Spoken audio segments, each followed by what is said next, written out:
सरफराज, जो शब्द है ना माँ, इसके दो अर्थ हो सकते हैं।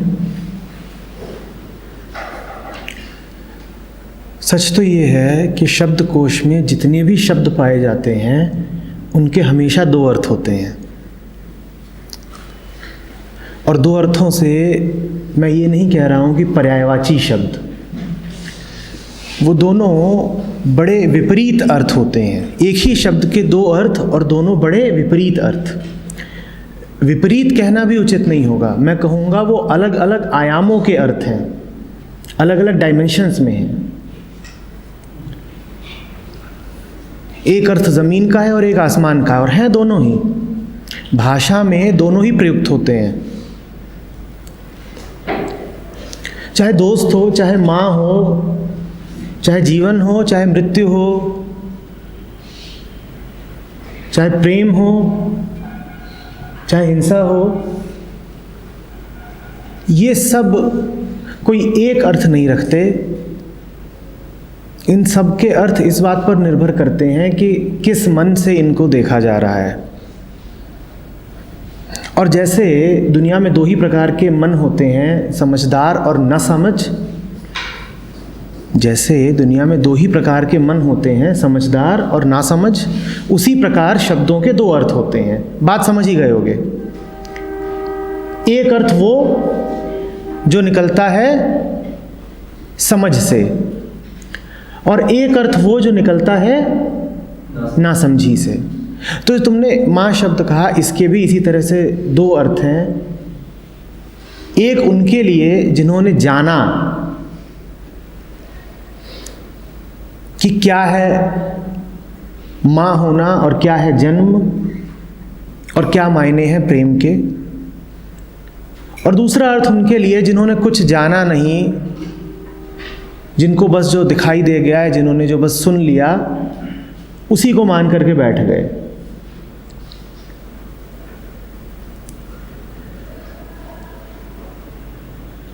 एक अर्थ हो सकता है माँ का, वो जिससे एक दूसरा शरीर निर्मित होता है।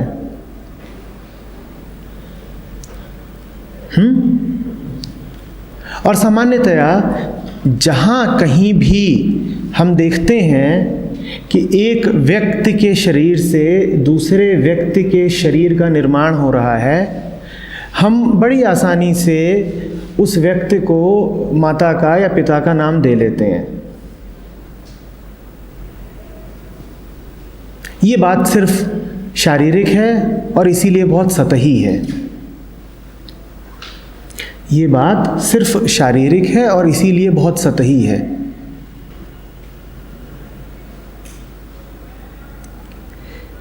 एक दूसरी माँ भी होती है जो तुम्हारे शरीर को जन्म नहीं देती, पर तुम्हें इस लायक बनाती है कि तुम समझ सको कि मन, शरीर और संसार, इनके अर्थ क्या हैं।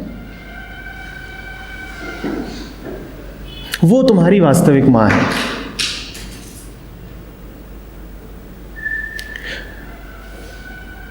इस धरती पर परंपरा रही है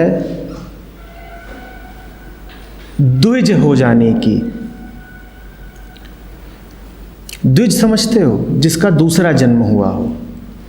दूसरा जन्म का अर्थ ये नहीं है कि पहले जन्म में मौत हो गई फिर जाकर के कहीं भूत प्रेत होकर दूसरा जन्म ले रहे हैं, वो सब नहीं। जिसका इसी शरीर के साथ दूसरा जन्म हो गया हो। और समझा गया है इस बात को कि वो जो पहला जन्म होता है वो तो पशुओं का भी हो जाता है। शरीर को तो हर पशु भी जन्म दे देता है, उसके लिए कुछ नहीं चाहिए, किसी पात्रता की आवश्यकता नहीं है। लेकिन जो दूसरा जन्म होता है, द्विज हो जाना, ये बड़ा महत्वपूर्ण होता है। तो हम किस माँ की बात कर रहे हैं? जो पहला जन्म देती है या जो दूसरा? क्योंकि पहला जन्म कुछ विशेष नहीं है। सच पूछो तो जन्म है ही नहीं,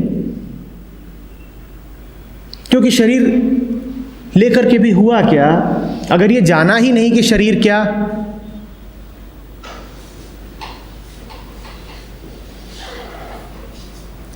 पहली मां मात्र शरीर देती है और जो दूसरी मां होती है वो शरीर से मुक्ति देती है। शरीर से मुक्ति का अर्थ है वो समझा देती है कि शरीर है क्या, संसार है क्या, जीवन है क्या। पहली मां के पास मात्र ममता होती है, दूसरी मां के पास मातृभाव होता है, और इन दोनों शब्दों में भी जमीन आसमान का अंतर है, समझना।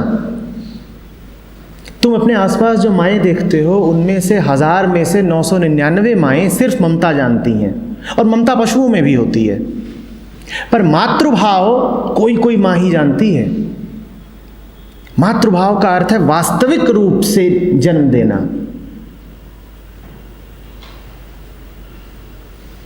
सृजन, क्रिएटिविटी, वास्तविक जन्म, रियल बर्थ।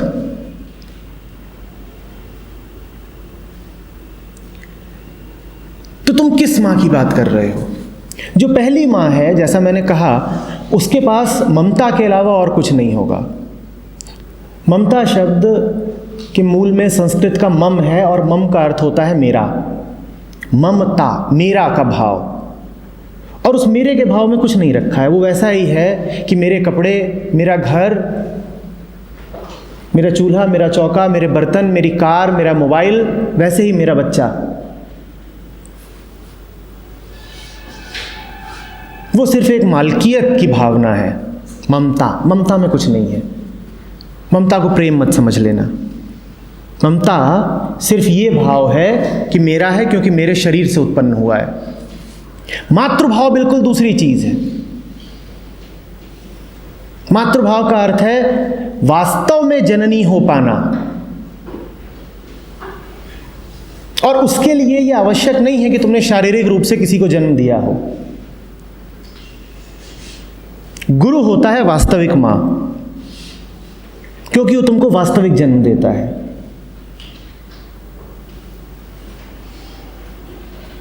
तुम खुद भी अपने गुरु हो सकते हो, तुम स्वयं अपनी मां हो सकते हो, अपने आप को जन्म दे सकते हो। इसीलिए जानने वालों ने परम को अपनी मां कहा है या पिता कहा है।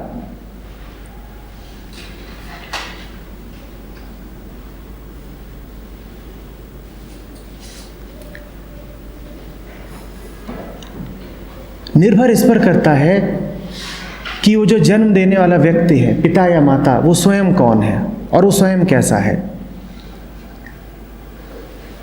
एक व्यक्ति जो स्वयं अंधेरों में घिरा हुआ है, जिसको खुद अपना ठिकाना नहीं, जिसे खुद अपने जीवन का होश नहीं, वो अगर बच्चे को जन्म भी देगा तो उस बच्चे को अपने अंधेरों के अलावा और दे क्या पाएगा। मैंने खुद कभी जीवन में रोशनी जानी नहीं, तो मैं अपने बच्चे को प्रकाश कहां से दे सकता हूं। बच्चा पैदा हो जाए, ये तो बड़ी साधारण सी घटना है ना। एक उम्र आती है और प्रकृति तुम्हारे शरीर को ऐसा कर देती है कि अब वो संतानपत्ति कर सकता है। मनुष्यों के साथ होता है, पशुओं के साथ होता है। एक उम्र आई नहीं कि अब संतान उत्पत्ति करने के लायक तुम हो गए, उसमें कुछ विशेष नहीं है। मां कहलाने की काबिलियत ऐसे नहीं आ जाती। वास्तविक मां वो है जो इतने प्रकाश से भरी हुई हो कि उसका प्रकाश बच्चे तक भी पहुंचे। और जरूरी नहीं है, याद रखना, कि वो बच्चा उसका शारीरिक बच्चा हो, उसके शरीर से निकला हो। एक या दो बच्चे जो मेरे शरीर की पैदाइश हैं, उन तक सीमित रह जाना तो ममता का काम है। ये काम भूलना नहीं, पशु भी करते हैं। पशुओं को भी अपने बच्चे से बड़ा जुड़ाव होता है, और वो सब रासायनिक होता है।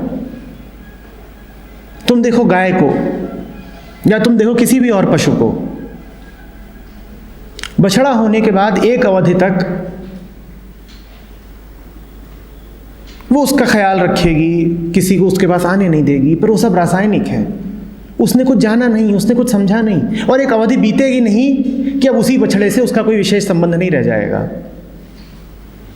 इसमें प्रेम नहीं है, इसमें मात्र रसायन शास्त्र है, केमिस्ट्री है। बात समझ रहे हो? प्रेम नहीं है, हॉर्मोन्स हैं। वास्तविक मां वो सरफराज जो प्रेम जाने, वास्तविक पिता भी वही जो प्रेम जाने। पर प्रेम बच्चा पैदा करने से तुम नहीं जान पाओगे। जब तुम्हारे जीवन में कभी रोशनी रही नहीं, तो सिर्फ एक शिशु के घर आ जाने से वो रोशनी अचानक तुम्हें नहीं उपलब्ध हो जाएगी। उसके लिए तुम्हें एक प्रकार का जीवन जीना पड़ेगा, तुम्हें स्वयं बोधयुक्त होना पड़ेगा। मैं बिल्कुल कह रहा हूं कि माता से और पिता से ज्यादा प्यारा कोई नहीं, ज्यादा सम्माननीय कोई नहीं, पर वास्तविक माता, वास्तविक पिता,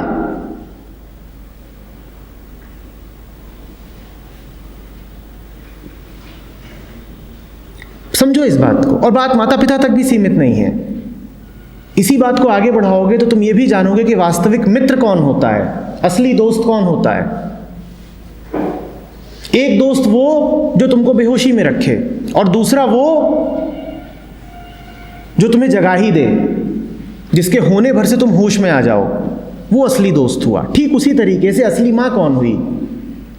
वो नहीं जिसको तुम्हारे शरीर की बड़ी फिक्र हो। और तुम देखो माओं को, कोई साधारण मां होती है, उसकी चिंता इससे आगे जाती ही नहीं कि बेटा तूने खाना खा लिया, बेटा तुझे बीमारी तो नहीं हुई, हष्ट पुष्ट दिख रहा है ना। छोटा शिशु होगा, उसके शरीर की मालिश कर देंगी। उसकी आत्मा का क्या हो रहा है, मां को इसकी कोई परवाह नहीं। वो वास्तविक मां नहीं है। उसके मन को क्या हो रहा है, मां को इसकी कोई परवाह नहीं। और परवाह से मेरा अर्थ ये नहीं है कि मां निष्ठुर है या वो बच्चे का बुरा चाहती है। मां स्वयं जानती नहीं तो वो बच्चे को कैसे समझाएगी? जिस मां ने, जिस व्यक्ति ने स्वयं को सिर्फ शरीर जाना है और शरीर के अतिरिक्त और कुछ नहीं, जिसने अपने मन का कभी शोधन ही नहीं किया, जिसने अपने आप से कभी प्रश्न ही नहीं पूछा कि मैं हूं कौन, कोहम, वो अपने बालक को भी मात्र शरीर जानेगी। वो उसके शरीर की तो परवाह कर देगी, उसको खाना खिला देगी, उसको कपड़े पहना देगी, नहला देगी, धुला देगी, पर उसके मन का क्या हो रहा है वो समझ ही नहीं पाएगी। और इसी कारण तुम पाओगे कि हष्ट पुष्ट बच्चे होते हैं पर मन काले, मन दूषित, मन संस्कारित। और वो सारा दूषण, वो सारे संस्कार अक्सर उन्हें घर से ही मिल रहे होते हैं। तो घर तुम्हारे शरीर की तो परवाह कर ले रहा है, पर जीवन शरीर से कहीं आगे की बात है। मैं नहीं कह रहा हूं कि जीवन शरीर नहीं है, पर मात्र शरीर भी नहीं है, बहुत आगे तक जाता है। उसकी मांओं को सुध ही नहीं होती। उन्हें लगता यही है कि वो अपने बच्चे का बड़ा हित कर रही हैं, पर हित करते करते बड़ा नुकसान कर जाती हैं।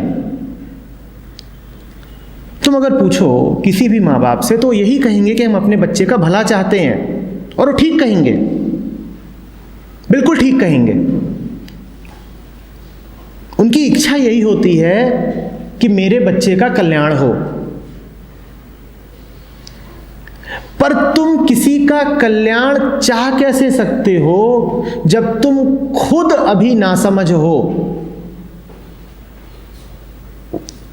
हित की तुम्हारी परिभाषा ही उल्टी सीधी होगी।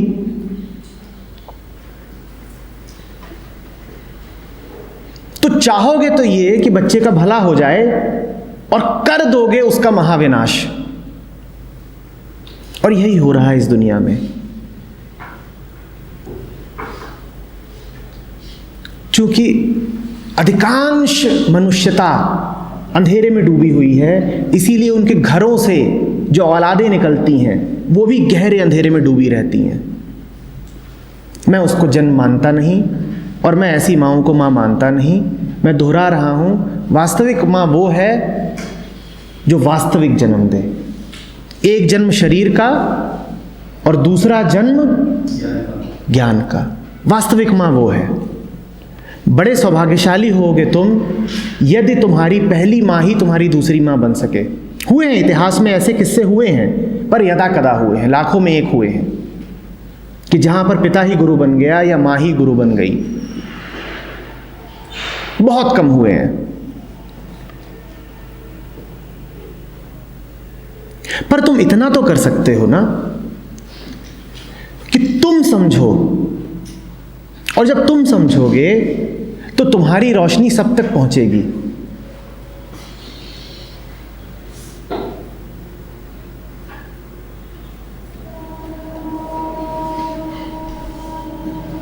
कहते हैं कि जो सत्य को जान जाता है मात्र वही नहीं तरता, उसका पूरा कुल तर जाता है। तो इस बात को भूलो कि तुम्हारे साथ अतीत में क्या हुआ। तुम जग जाओ और तुम्हारे जगने से तुम्हारे आसपास के सारे लोग जग जाएंगे, जिसमें तुम्हारे माँ बाप भी शामिल हैं। तुम तो उनका हित कर सकते हो ना। उन्होंने तुम्हारा किया कि नहीं किया, चलो उस बात को पीछे छोड़ो।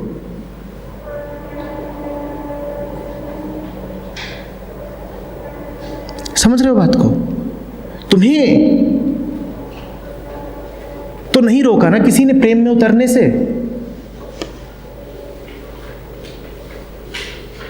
और ऐसे भी उदाहरण हैं इतिहास में, जब बेटा अपने बाप का बाप बन गया है, जब पिता ने आकर के बेटे के पांव छुए हैं कि तुम मेरे गुरु हुए, तुमसे मुझे बोध मिला। मैं पूछ रहा हूं तुम वैसे बेटे क्यों नहीं हो सकते? डूबा होगा संसार अंधेरे में, तुम क्यों नहीं चमक सकते?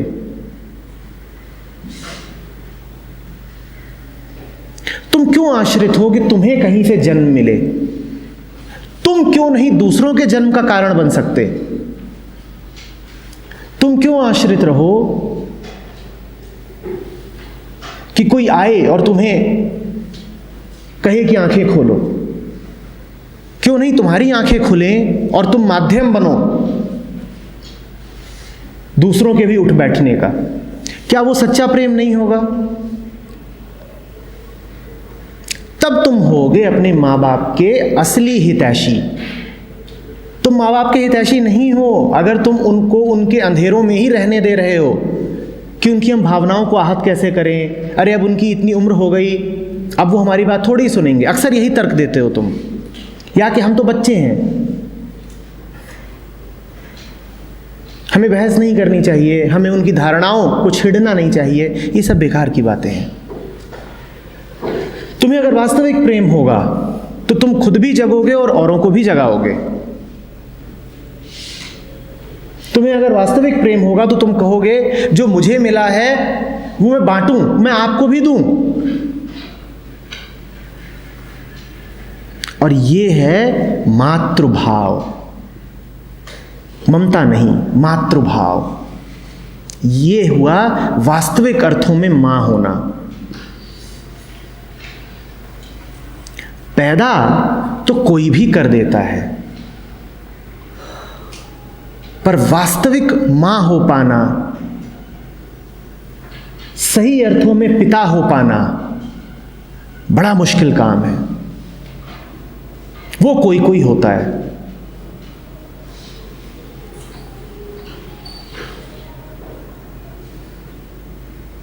वास्तविक पिता हो पाओ, बच्चे को जन्म दे पाओ, उससे पहले तुम्हारे सामने एक शर्त रखता हूं। तुम मां हो पाओ, तुम बाप हो पाओ, तुम किसी और को जन्म दे पाओ, उससे पहले एक शर्त रख रहा हूं तुम्हारे सामने। सबसे पहले खुद को जन्म दो। जिसने अभी स्वयं को जन्म नहीं दिया वो किसी और को जन्म नहीं दे पाएगा। एक के बाद एक जन्मदिन मनाते हो। इतने जन्मदिन मना लिए तुमने, अब एक जन्मदिन ऐसा भी मनाओ कि जिसमें वास्तव में तुम्हारा जन्म हो जाए। अभी तक तो तुम्हें बस लगता है कि हम हैं, तुम हुए नहीं हो। तुमने अपनी निजता को अभी तक पाया नहीं है। तो एक असली वाला जन्मदिन भी मनाओ और फिर तुम अधिकारी बनोगे औरों को भी जन्म देने के। भूलना नहीं, जिसने स्वयं को जन्म दे लिया वही अधिकारी होता है किसी और को जन्म दे पाने का। और फिर अधिकार की बात भी नहीं रह जाती, उसके माध्यम से कितनों को ही जन्म मिलता भी है।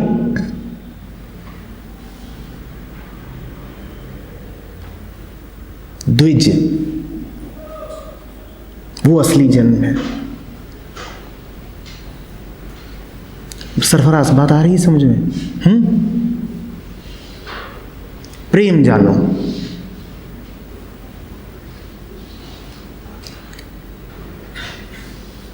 तुम पाओगे, तुम्हारे माध्यम से सब तक फैलेगा। जब पूरे संसार को मिलेगा तो माँ बाप को तो मिलेगा ही, और वही तुम्हारी असली सेवा होगी। बेटे हो, बेटियां हो, तो माँ बाप की सेवा करना चाहते हो ना, यही असली सेवा है। मैंने बोध पाया और आप तक पहुंचाया, यही असली सेवा है। ये नहीं सेवा है कि आपके जो पूर्वाग्रह थे मैं उनको आगे बढ़ाता गया, आपकी मान्यताओं को मैंने कभी चोट नहीं लगने दी, आपके अंधविश्वासों को मैंने कभी चुनौती नहीं दी। ये नहीं सेवा है। असली सेवा करो, और सेवा का अधिकारी वही जो पहले स्वयं को पा चुका हो। स्वयं को पाओ और दूसरों की सेवा करो, तब तुम असली बेटे बनोगे, और वो जो असली बेटा होगा वो असली पिता भी होगा। बात टेढ़ी है पर समझ में आ रही है ना? ठीक है।